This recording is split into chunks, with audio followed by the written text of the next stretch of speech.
Hey, welcome to another episode of beersandbars.com.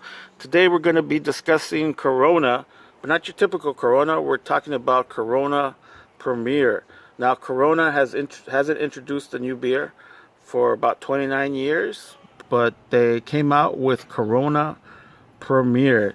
So I got this information from an article in Fortune magazine, but basically what it is, the Corona Premier is being released and hoping to attract new audiences to Corona, looking for a different, lighter taste, but still, who are still concerned about their health, and for people 35 years or older. Now, the difference between a regular Corona and Corona Premier would be simply carbs and calories.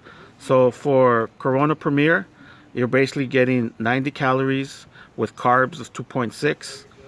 Corona Extra, you're getting 148 calories with a count of 14 carbs.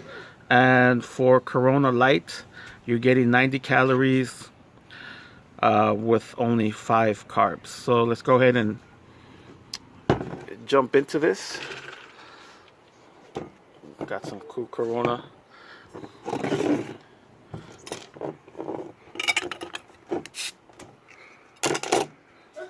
Hope you guys are enjoying your weekend out there. It's a nice weekend here in LA to enjoy some cold ones. We just had some rain during the week. Not too bad right now. So let's see if you guys can see that. Has a little slight carbonation, a little bit of head there. Very clear, extremely clear. See here. Definitely something you'd like to drink on a hot summer day. So let's go ahead and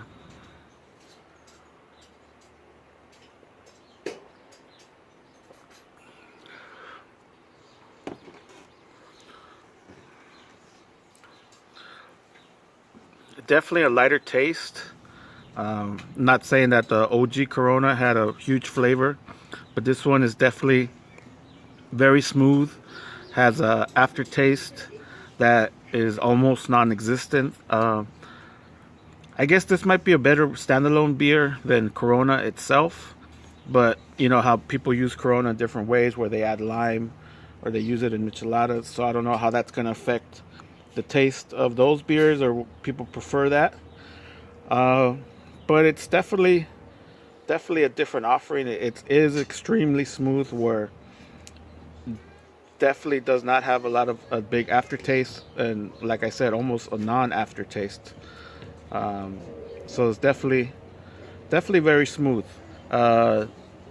Corona describes the beer as perfectly balanced, with a touch of sweetness and a clean and pleasantly dry finish, and that it does. It's definitely really like extremely smooth. So, and the price of this would be the same price as a Corona Extra or Corona Light. So for a 6-pack, it runs you about $8.99. So they say that's about 35% higher than a regular light beer. But maybe people will pay a little bit more for a familiar name. So this has been Corona Premier. I enjoyed it. Like I said, if you're looking for flavorful beer, this is not it. But if you're looking for a light beer, light offering, you're watching your calories and carbs, this is definitely something that will probably compete with a Michelob Ultra, and something that's another offering to add to your mix, or just more offerings just in case they don't have Michelob Ultra and you're maybe somewhere where that only has Corona Premier. All right, guys. Well, hope you guys had a great weekend, and as always, have a great beer, and please like and subscribe to my channel, beersandbars.com. Cheers.